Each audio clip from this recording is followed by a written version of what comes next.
ఓం గం గణపతే నమః.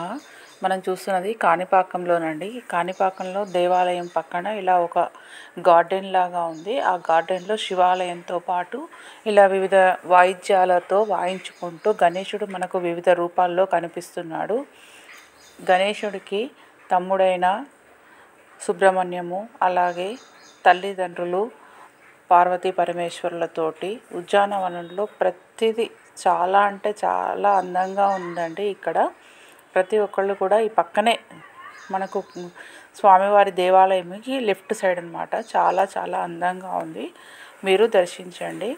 విఘ్నాలకు అధిపతి విఘ్నేశ్వరుడు కదా. ఇలా మూషిక వాహన రూపంలో తబల, సంగీతాలు, వాయిద్యాలు చాలా రకాలుగా చాలా చాలా బాగుందండి. కాణిపాకంలో స్వయంభూ కదా.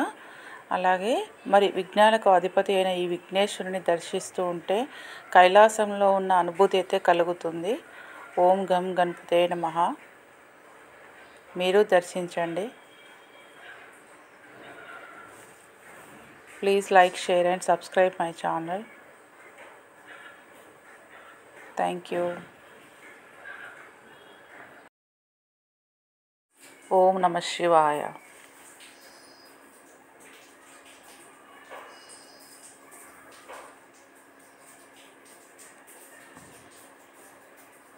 ఓం నమో పార్వతీదేవే నమః.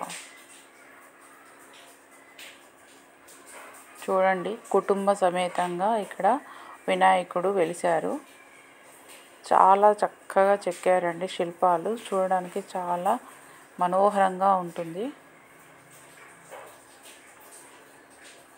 మనం ఏ పని చేసినా, ఏ పూజలు చేసినా మొదట ఎటువంటి విఘ్నాలు లేకుండా ప్రార్థించి వినాయకుని పూజతోటే కదా ప్రారంభిస్తాము. చూడండి, ఇక్కడ స్వామివారు వివిధ రకాలుగా ఎలా ఉన్నారో.